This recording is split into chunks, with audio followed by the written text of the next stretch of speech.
Hello. I'm Elliot Voss. My family called me a failure. Too quiet. Too weak. Too invisible to be worth noticing. They laughed behind my back at dinners. Called me jobless. Even erased my name from the company I helped build. And I let them do it for years. Until the day I walked into the boardroom, they thought they controlled and fired them both. But what they never saw coming. If your own father calls you a mistake while cashing a check with your signature, what would you do? Before we start, tell me, where are you reading this story from? And more importantly, would you stay silent like I did, or speak up sooner? Before diving into the story, comment where you're watching from, and don't forget to subscribe so you never miss the latest video. I parked in front of Cedar Bistro, the golden lights from the restaurant glinting off my windshield, shimmering like a reminder that I didn't belong here. Portland at night carried a damp chill, drizzle clinging to my coat. I paused at the glass door, catching my reflection.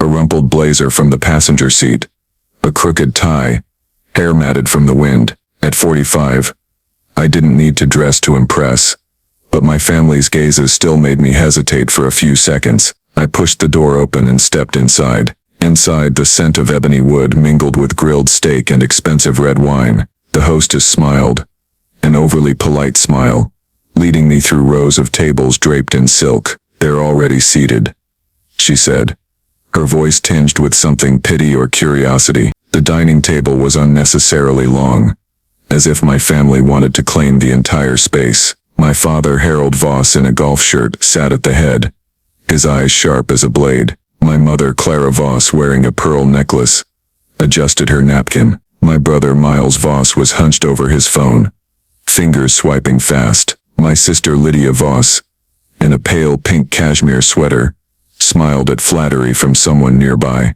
I got a few glances, a few quick nods. No one stood to greet me. My chair was at the table's end, next to the kitchen door, where the clatter of dishes echoed every time staff passed through. I sat down, saying nothing. Then I noticed the napkins. Everyone had a silk one, folded into a triangle, embroidered with gold thread. Harold, Clara, Miles, Lydia. Lydia's looked freshly pressed, glinting under the chandelier. Mine, a cheap paper napkin, the kind used in diners, torn hastily, folded in half and placed beside my plate. I stared at it longer than necessary. No one said anything. Not a joke. Just silence. The silence was crueler than any mockery. I smiled, leaving the paper napkin as it was. The waiter came to take drink orders. I asked for water with lemon. "Still off the booze, huh, Elliot?" Miles said, smirking. "Good call, little bro. A man needs to stay sharp when, well, doing nothing." The table laughed. A short, sharp laugh, like in a sitcom. His words stabbed my chest, deeper than I'd admit. I sipped my water, letting the lemon's chill numb my tongue. The conversation shifted to work. As always, Lydia shone. "My company just closed a takeover deal," she said, raising her wine glass. $50 million. Assets domestic and abroad. They tapped me to lead the pitch next week. The table applauded, like in a church. "My girl," Harold said, beaming. "Some people build legacies." He turned to me, pausing a beat, as if weighing his words. "And some people, well, try." It wasn't just the words. The pause before try was like a carefully chosen knife. I didn't respond. I folded the paper napkin again, setting it neatly aside. Lydia leaned toward me, her voice sweet but sharp. "At least you've got plenty of free time, Elliot. That's nice. Not everyone's cut out for the grind." The laughter came again, polite, restrained. Even Mom smiled, though she quickly changed the subject. "Anyway, Miles, how's that new mansion of yours?" I took another sip of water, letting the cold ease the heat in my chest. They thought I was jobless. For months, they believed I was drifting, living off handouts, or doing odd jobs. After I left my last job, quietly, on my own terms, I didn't correct their assumptions. I let them whisper, "Elliot's got no ambition. He's nowhere near Lydia. What kind of man fails like that?" I let them believe it, because what I built was the foundation they stood on. I looked around.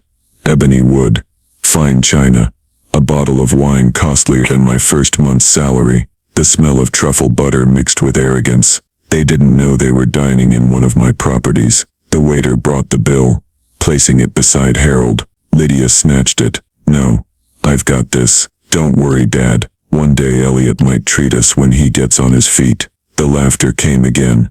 Short, restrained, like in a sitcom. I looked up at the waiter. "No need," I said. "It's already paid." Lydia blinked. "Paid?" I nodded. "House account." Harold frowned. "House account? What's that supposed to mean?" I picked up the paper napkin, held it between two fingers, then set it down gently. I looked at each of them. "Harold, Clara, Miles, Lydia, the house you're all sitting in," I said, pressing lightly on the napkin, then stood. I nodded to the waiter as I passed, stepping outside before anyone could ask more. The night air was freezing, Portland's drizzle clinging to my coat. I pulled my collar up, crossed the street to my car, keys already in hand. The streets glowed, laughter from other tables drifting over, mixed with the clink of glasses. I slid into the driver's seat, closed the door, and let silence envelop me like a curtain separating me from them. My hands on the wheel still felt the paper napkin, flimsy, like their mockery, but unable to hide what I'd built. I drove through Portland's glittering streets, drizzle coating the windshield. The engine's steady hum filled the air, but my mind was elsewhere. It drifted to the early days, the long nights in the freezing warehouse, where I bet everything on a dream my family called fanciful. I didn't turn on the radio, didn't call anyone. A red light stopped me at the edge of North Portland Industrial Park, where city lights faded, giving way to gray concrete and faded signs. I glanced left, and there it was, the old warehouse, paint peeled more than before, windows replaced, but its bones were the same as 20 years ago. When I signed the lease with meager savings from freelance coding, I pulled over, left the engine running, and let memory pull me back. Back then, I was 25, full of passion but naive. The warehouse was a hollow shell, cracked concrete floors, a leaky roof, the air thick with old machine oil, but it was mine. I had an idea, automated logistics software that could track, optimize and predict delays before they happened. I knew no one took a guy like me seriously. No fancy degree, no name. So I created a fake consulting firm, North Star Solutions, to pitch proposals. I taught myself server management, coded through the night, sent pitch emails while working side gigs at a coffee shop. Every line of code, every email was a brick I laid for the future. I once shared this idea at a family dinner, naive enough to think they'd be proud. I still remember Lydia's reaction. She paused her chopsticks midair, smirked. "What? Like a computer game? Sounds like some B-movie sci-fi." "Harold," my father didn't even look up from his wine. "You need to think about a real career, Elliot. Accounting's good for you. A man needs stability." They didn't ask more, just moved on. I laughed along, but back at the warehouse, I sat on the cold concrete floor, crying for 20 minutes. Then I wiped my eyes, opened my laptop and kept coding. Months later, I landed my first contract with a major Seattle transport company. They didn't care who I was, only that the system worked, and it did. They sent a simplified dataset to my family, hoping they'd see me differently. My biggest mistake. Lydia took that data, tweaked it, renamed it, and presented it as her own at Voss Logistics, the family company I'd quietly laid the groundwork for. I found out at a family party. I walked into the living room, holding a tray of pastries, hearing Harold raise a toast to Lydia, who saved the company's project with a general's mind. Not a word about me, not a glance, not a footnote. Mom clapped. Miles clinked glasses with Lydia. I stood there, face burning, the tray heavy in my hands. I sat in a corner, silent. That was the moment everything changed. Not just because I was invisible, but because they were rewriting the story and erasing me from it. I didn't call them out. I didn't pull out emails, source code on my digital signatures. I saved everything, carefully, permanently. I promised myself, if I ever told this story, it would be my way. With every piece of proof, my eyes returned to the warehouse ahead. It was no longer a hollow shell. Now it was the headquarters of Voss Logistics, one of many companies under my conglomerate. I rarely used my real name. I learned early that being underestimated was an advantage, but the signature on that warehouse lease was an advantage, but the signature on that warehouse lease was mine. The building they mocked, I owned. Every check Harold and Lydia cashed went through the system I built in that very warehouse. They didn't know the jobless guy they laughed at still signed the leases for every office they worked in. They pulled away from the lot, not looking back. The warehouse faded in the rearview mirror, as if it mattered to no one but me. The drive home was quiet, just the sound of tires on wet pavement. I thought of Lydia's expression when I said house it can't. At Cedar Bistro, she looked like a magician exposed before they said house it Cedar Bistro. She looked like a magician exposed before a wide-awake crowd. It gave me more peace than I expected. Back at my apartment in Pearl District, I didn't take off my coat. I slipped off my shoes, poured a glass of water, and let tasteless settle in me. My apartment held no laughter, but also no judgment. I left my phone charging on the kitchen counter and went to bed. The next morning it buzzed relentlessly. The screen lit up 27 unread messages in the family group chat. I scrolled through. Lydia. That hesitates on me. It only pay.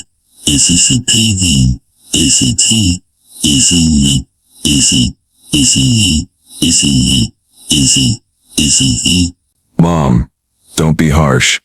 Maybe he meant well. Lydia again. Or he's having another meltdown. They'd labeled me that way for years. When I skipped family dinners to work 80-hour weeks. When I missed a wedding to fly back from Seattle with a contract in hand. Meltdown. I didn't flinch. I saved screenshots. Didn't reply. Didn't justify. Silence wasn't weakness. It was strategy. Then another message came. From Evan. My nephew. Miles' son. Uncle Elliot. I saw the group chat this morning. I think they're wrong. I'm on your side. My chest tightened. Not from pain, but from a lightness, like shedding a weight. Evan sent another screenshot. From Lydia's private chat with her husband. Don't worry. When Dad retires, the VP seat's mine. The board will never take Elliot seriously. He's just the quiet guy who shows up to the party. I read it over. Slowly. The quiet guy. That's what they thought of me. Not the founder. Not the strategist. Just the guy who picked neutral nail polish in family photos. I texted Evan back. You did the right thing. Thanks. No emojis. No hearts. Just truth. I woke up in my Pearl District apartment. Portland's dim light filtering through the curtains, carrying the dampness of drizzle. The apartment was small, tidy. No paintings on the walls. No luxury items. I wanted it that way. A place that didn't scream success. Didn't invite curiosity. At 45, I'd learned that discretion was the best shield. I brewed a cup of black coffee, stood by the window, watching cars glide through the street below. My phone still glowed with family group chat messages, but I didn't reopen them. Lydia's words, the quiet guy, still echoed, sharp as a blade, but they didn't shake me. They only reminded me it was time to act. I lived a life my family and colleagues couldn't see. I drove an old sedan, wore a modest blazer, ate breakfast at roadside diners. They thought I was jobless, living off handouts, or doing nameless odd jobs. Eberhard, my father, once said bluntly at a dinner, a man like you shames the family. Elliot, 45, and nothing to show for it. Miles smirked, called me, the guy fixing computers in the garage. Lydia, more subtle, just gave a pitying look with not everyone's born to lead. I let them think that. After leaving my last job, a tech consulting role I took to maintain cover, I didn't correct the rumors. I let them whisper behind my back. Elliot's a drifter, probably living off Dad's money, the failed little brother. I let them believe it, because the truth was something I held in my hands, like the lines of code I wrote in the warehouse 20 years ago. This morning, I went to Brewed Awakening, a small coffee shop in downtown Portland, where the smell of espresso mingled with the sound of rain tapping on the glass roof. I sat in my usual corner, opened my laptop and checked my email. A report from Voss Logistics, the company my family thought belonged to them, was in my inbox. It listed irregular expenses from Miles's account, and a chain of internal emails showing Lydia pressuring employees to cover up misconduct. I saved the file, carefully, the way I've saved every piece of evidence since the day Lydia stole my data. This was the first step of phase 1, but I didn't act yet. It wasn't time. A voice interrupted my thoughts. "Elliot, still love this corner, huh?" I looked up to see Sophie Nguyen, my friend from college, standing there with a latte. Sophie, 44, was one of the few who suspected I was hiding something. She sat down without waiting for an invitation. "You okay? You look like you just read bad news." I smiled, closed my laptop. "Just work." She raised an eyebrow. "Work? You always say that but never give details.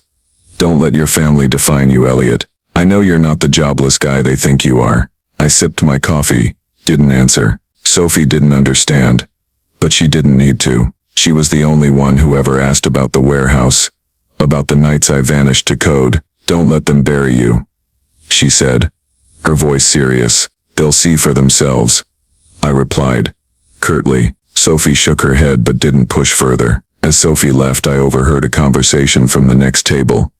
Two colleagues from Voss Logistics, unaware of who I was, heard Elliot Voss does nothing. One said, "Living off his dad's money probably. Such a waste. A man like that at his age." The other laughed. "Lydia said he had a shot once, but didn't have the guts." I gripped my coffee cup but didn't turn around. The rumors weren't new. My family had planted them long ago, and they spread like weeds, but each whisper was a brick I added to my plan. They didn't know I owned Voss Logistics, that every contract they signed, every office they sat in bore my fingerprints. Back at my apartment, I opened my laptop, reviewed the report again. The numbers didn't lie. Miles had siphoned thousands from project funds to buy a new car. Lydia coerced employees into signing falsified reports to cover it up. I saved the file to an encrypted drive, alongside hundreds of emails, recordings, and documents I'd collected over the years. This wasn't just evidence, it was history. The history they tried to erase me from. I thought of the paper napkin at Cedar Bistro, of Lydia's stunned look when I said house account. She thought it was a boast, but it was just the beginning. I opened a new email, typed the subject line, "Internal Culture Review." The recipient was Bright Path Consulting, a company I secretly owned. The message was brief. "Begin collecting anonymous complaints about Miles Voss and Lydia Voss. Send results through the secure channel." I hit send, closed the laptop, and took a sip of cold coffee. My phone buzzed. A message from Evan, my nephew. "Uncle Elliot, I just heard Dad say you're a burden. I don't agree. You're the best in this family." I smiled. The first time that day. Evan, 18, was a rare light in the family. I texted back, "Thanks, kid. Keep doing what's right."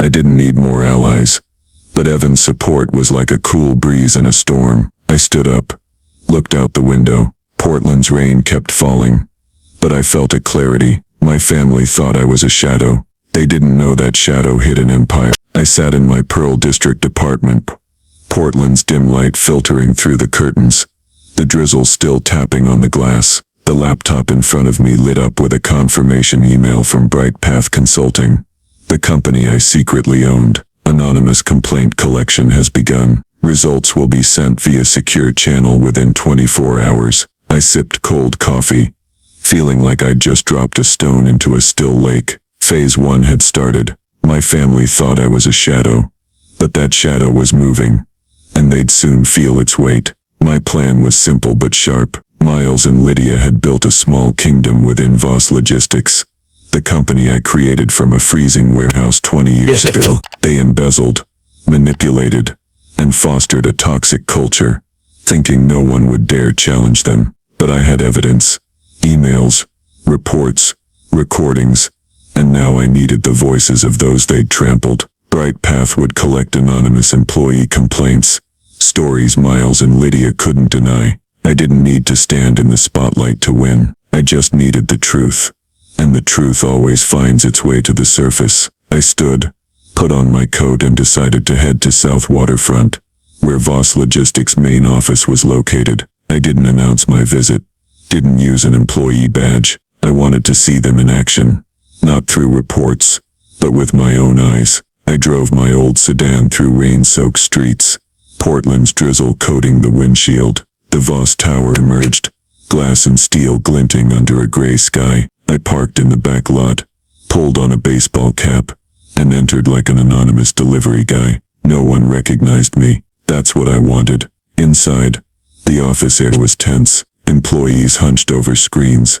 The clatter of keyboards mixed with anxious whispers. I paused at a hallway corner near a glass-walled meeting room. Miles was berating a group of staff. You think this is a game? If that report's not done by Friday, don't expect to keep your seats. His voice was sharp as a knife, but his eyes were nervous, like he sensed something crumbling. I turned away before anyone noticed, then spotted a familiar face. Tara, a 22-year-old intern who'd emailed me about the logistics system months ago. She stood by the coffee machine, clutching a stack of papers head down. Tara, you okay? I asked, keeping my voice soft. She startled, then recognized me. Mr. Voss, I thought. She trailed off, flustered. It's fine, I said, just passing through. Is something wrong? Tara hesitated, then whispered. Lydia called me useless as in front of the whole team this morning, just for asking about a system glitch. I don't know if I belong here. Her eyes were red, but she kept her voice steady. I looked at her, seeing myself 20 years ago, full of ideas but crushed by mockery. You belong here, more than you think, I said. Don't let them make you doubt yourself. Tara gave a faint smile, nodded. I left, but her story was another piece in my plan. Back at my apartment, I checked my email. The first report from Bright Path had arrived, sooner than expected. It listed dozens of anonymous complaints. Miles yells at staff for mistakes that aren't theirs. Lydia called me old ladies in front of interns for suggesting a change. If you're not a Voss, you've got no shot at promotion, one employee wrote. Lydia laughed when I reported harassment. She said I was too sensitive. I read each line, not once but 3 times. Every complaint felt like an old scar being reopened. They built a small kingdom on fear. In the company I designed to be fair, that kingdom would fall, one arrogant brick at a time. I opened my laptop, drafted a new email to Bright Path. Accelerate complaint collection. Expand to departments under Miles Voss's oversight. Send a preliminary report by the weekend. I hit send, feeling like I'd just pulled open a sealed door. I thought of Tara, of the employees they'd trampled, and of the freezing warehouse where I coded to build Voss Logistics. My family thought I was a shadow. They didn't know that shadow was engulfing their entire world. Portland's rain kept falling, tapping steadily on my Pearl District apartment window, but I didn't hear it. I sat before my laptop, the screen's glow lighting my face, displaying a notification from the Voss Logistics system. Access for Miles Voss and Lydia Voss has been disabled. Phase 1 was in motion, and I knew a storm was coming. My family thought they controlled the company, but I'd just pulled the rug out from under them. I sipped my coffee waiting. They wouldn't stay quiet for long. That morning, I went to my office in downtown Portland, a small space I rented under a consulting name to maintain my cover. Less than an hour later, the door flew open, without a knock. Lydia stood there, hair tied high, eyes sharp as knives. Elliot, what game are you playing? She snapped, hands on hips. My access is locked. The system's treating me like an outsider. You're behind this, aren't you? You're behind this, aren't you? I set my pen down, looked her in the eye. Transparent processes don't need explaining. Lydia, I said, voice even. If the system locked you out, maybe it has a reason. Her face flushed red. Who do you think you are? Some jobless nobody trying to sabotage our company. I gave a faint smile. Their company? Interesting. Lydia clenched her jaw, spun on her heels, her high heels echoing down the hall. Less than 2 hours later, my father showed up. He shoved the door so hard the glass frame rattled. "Elliot, what the hell do you think you're doing?" he roared, face red, as the wine at Cedar Bistro. "Lydia's locked out of the system, and now Miles is too. You dare sabotage my legacy?" I set my coffee cup down slowly, steam still rising from the rim. "Your legacy?" I asked, voice calm. "You might want to check the signatures on the company contracts. You could be surprised." Her head, like he wanted to throw something, but the office was bare, nothing for him to vent on. "I think this stunt proves you're a man," he shouted. "You're just a failure who never grew up." He turned away, the door didn't slam, but the glass frame's hum lingered. I shouted, "You're just a failure who never grew up." I knew they wouldn't stop. My family wasn't used to being challenged, especially not by the quiet guy like me. By noon, an email from the Internal Affairs Office arrived, flagged as urgent. Subject: personnel behavior concerns. Attached was a PDF, unsigned, accusing me of manipulating performance reports due to emotional instability. A language dripped with fake concern. Elliot Voss exhibits erratic behavior unsuitable for a professional environment. I opened the file, checked the metadata. It was created last night, from the computer of Lydia's assistant. I'd seen that IP address in her quarterly reports. Sloppy. I smiled, saved the file to my encrypted drive. Locked. Sloppy. I smiled, saved the file to my encrypted drive, alongside hundreds of other pieces of evidence. I left the office, drove to Two Beans Coffee, where I finally Sophie knew in. She was in the corner reading a cappuccino, steaming. "You look like you just won a chess match," Sophie said, raising an eyebrow. I sat down, gave a brief rundown of the access lockout. Sophie said, raising an eyebrow. I sat down, gave a brief rundown of the access lockout, not spilling everything. "You're panicking, I said. "But it's not over."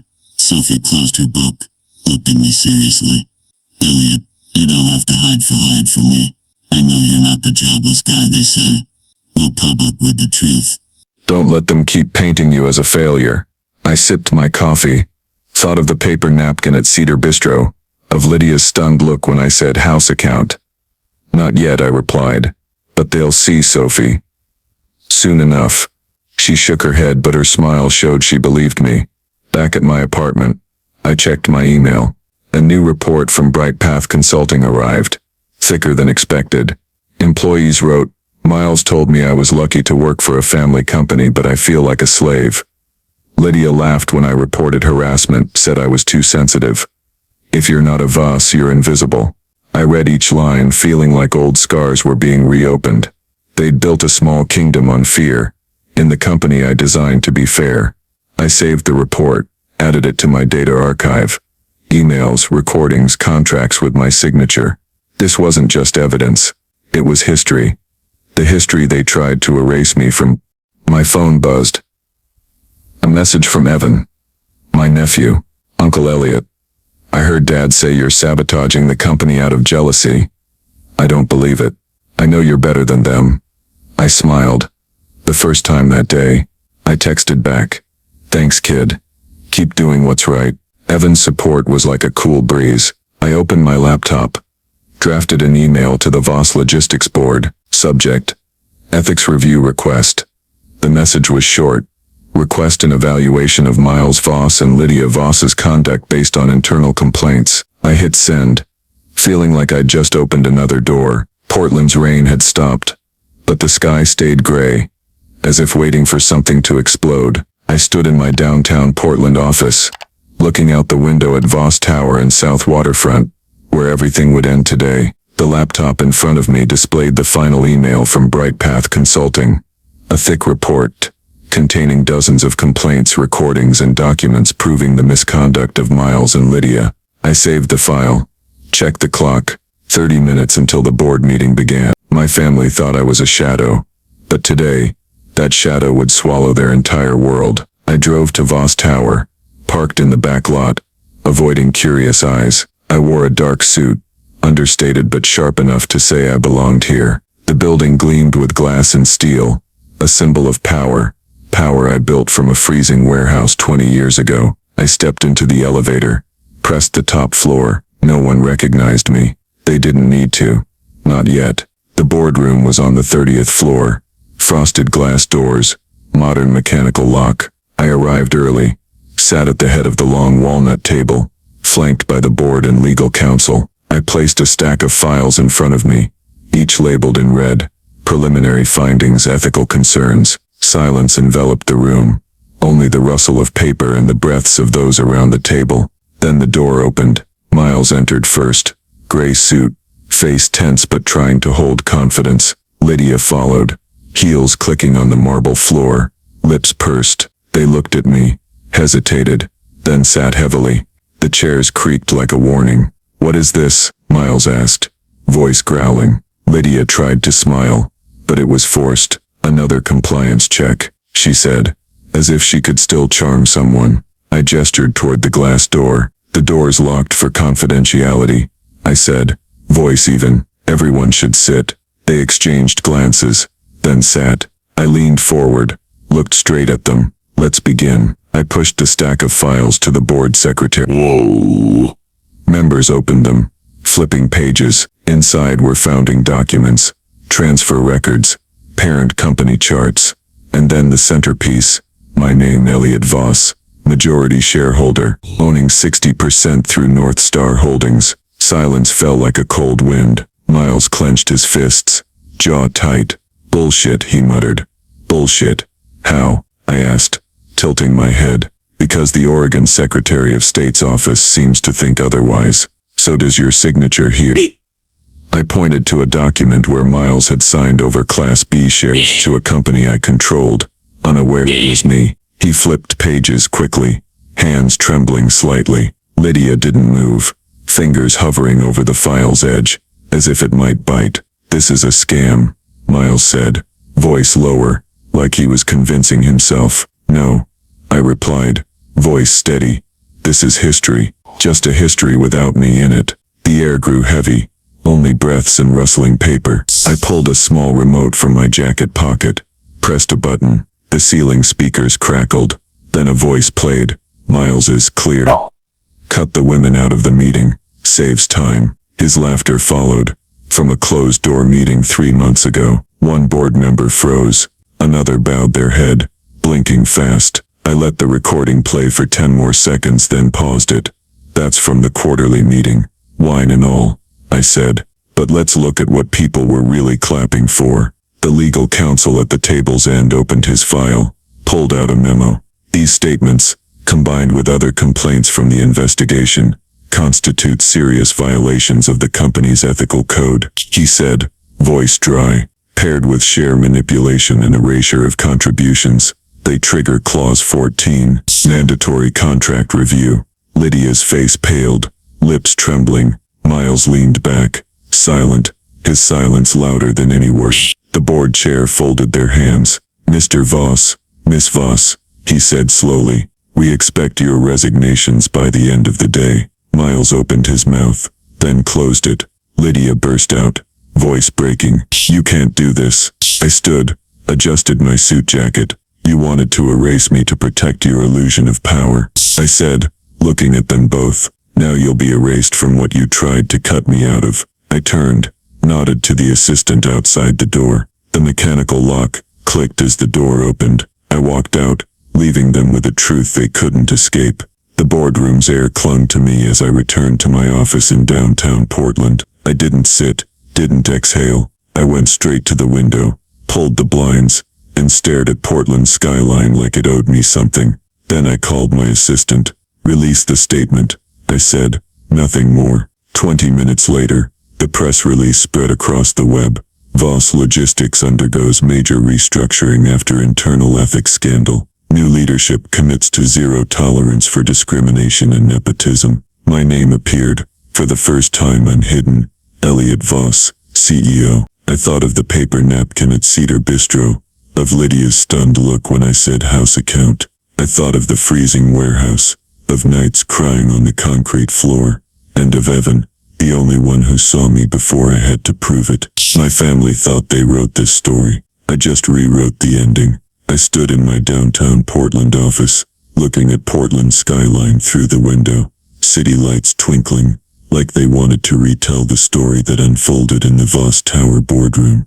The door lock's click still echoed in my head, like the full stop to the small kingdom Miles and Lydia built on fear. The press release was out, and now the world was responding. I sipped my coffee, feeling an odd calm. My family thought they wrote this story, but I rewrote the ending, and this time my name, Elliot Voss, CEO, topped the page. The press release spread like wildfire. Headlines flooded the internet. Voss Logistics overhauls after internal ethics scandal. New leadership pledges transparency, ends nepotism. For the first time I let my name appear publicly. No hiding, no alias. My inbox overflowed with emails from former employees, current managers, even retirees. An intern wrote, "Thank you for speaking up. I thought I'd always be invisible." The manager sent 2 words, "Thank you." Those words weighed more than any award. But what stopped me was a social media post from a former employee I barely remembered, from the early warehouse days. The post showed 2 photos side by side. The first, old and faded, captured the Voss Logistics founding team in the warehouse at North Portland Industrial Park. We wore jeans, t-shirts, grinning brightly. I stood in the back, half hidden by a folding table. The second, cropped from the same day, put me front and center, clear. The caption read, "He built it. They just stood in front." The post went viral in hours. Thousands of shares, comments. "This is justice," one wrote.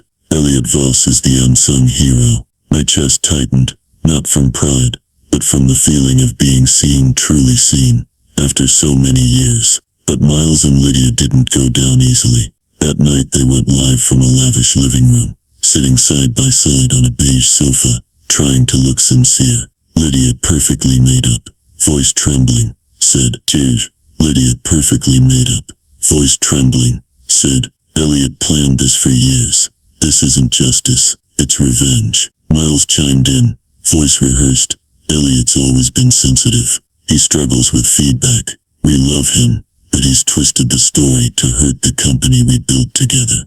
I watched the laptop screen, unblinking. They called me sensitive, a jab at a 45-year-old man's pride, as if emotions were weakness. But I didn't need to respond. The public did it for me. Within an hour, comments under the live stream. The public did it for me. Within an hour, comments under the live stream turned against them. Former employees posted internal emails, exposing how Lydia mocked them. I was called a useless old ladies for suggesting an idea. One wrote, another shared, "Miles fired me for reporting his discriminatory behavior." Someone posted, "Harold told me, don't dress too ambitiously, because I wasn't a Voss." The stories piled up, like bricks crumbling from their kingdom. Their live stream became evidence against them. I closed the laptop, didn't need to see more. I closed the laptop, didn't need to see more. I knew the truth had won, not with shouts, but won, not with shouts, but won not shouts, that would be echoed, as they'd silenced. I thought of the paper napkin at Cedar Bistro, of Lydia's stunned look when I said house account. I thought of the freezing warehouse, of nights crying on the concrete floor, and of Evan, the only one who saw me before I had to prove it. The calm in me grew. But then something unexpected came. That evening, a small package arrived at my Pearl District apartment, an old cardboard box, carefully taped, my name written in a familiar script. Clara's, my mother's. I opened it, heart racing. Inside were a few family photos, an old silver bracelet, and a sealed letter. The paper was yellowed, ink smudged in spots, but I could still read, "Don't let them make you small, Elliot.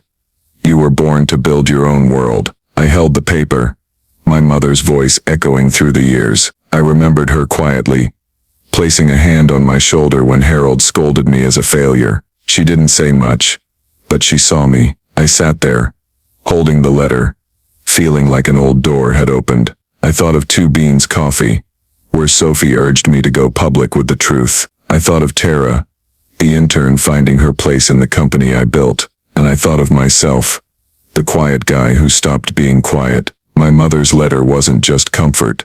It was a reminder that I didn't need silk napkins to prove who I was. I'd built my own world. And now, that world was speaking. 3 months later, Voss Logistics had transformed. No more wary glances in the elevators. No more fearful whispers behind backs. The office in South Waterfront buzzed with new energy. Laughter echoed in the break room. Employees confidently shared ideas. I walked through the main lobby of Voss Tower, where light from the glass doors lit the marble floor. A quote was etched on the glass. Not a slogan, not a mission statement, just the truth. We build a place where everyone is heard. New employees stopped to take photos. Visitors read and nodded. I passed by. No need for declarations. Just presence. That was enough. I no longer hid. No more consulting cover. No more aliases. I was Elliot Voss, CEO, and people knew it. An accountant nodded. Hello. A relaxed smile. A logistics staffer waved, holding a plan like a medal. Even Tara, the intern I met 3 months ago, now a project manager, walked with newfound confidence. I stopped on the 5th floor, where Tara was leading a team meeting. She saw me, smiled, and invited me into the small meeting room. Mr. Voss, I want to thank you, she said, twirling her pen, voice slightly shaky. After everything, I thought I'd quit. I didn't think someone like me had a place here. I looked at her, not as a boss, but as someone who'd stood where she was, 20 years ago, in the freezing warehouse in North Portland Industrial Park, where I was called the quiet guy. I know that feeling, I said, voice soft, but don't let them teach you to disappear. You belong here, Tara. She blinked quickly, didn't cry, just nodded and smiled. It was a small victory, the kind I once thought insignificant. Turns out, they're the ones that matter most. That day I visited East Portland, where Voss Logistics sponsored a community project supporting small businesses. A shop owner, a woman about 50, grabbed my hand as I arrived. Thank your company, she said, eyes bright. Your logistics system kept my store alive through the pandemic. I nodded, didn't say much, but her words felt like a circle closing. I thought of the warehouse, where I coded to help people like her. My family thought I was a failure, but this was success. Not luxury cars or mansions, but real change. That night, I returned to my Pearl District apartment. I took my mother's letter from the desk drawer, reread it. Don't let them make you small. I framed the letter, hung it on the wall next to an old photo.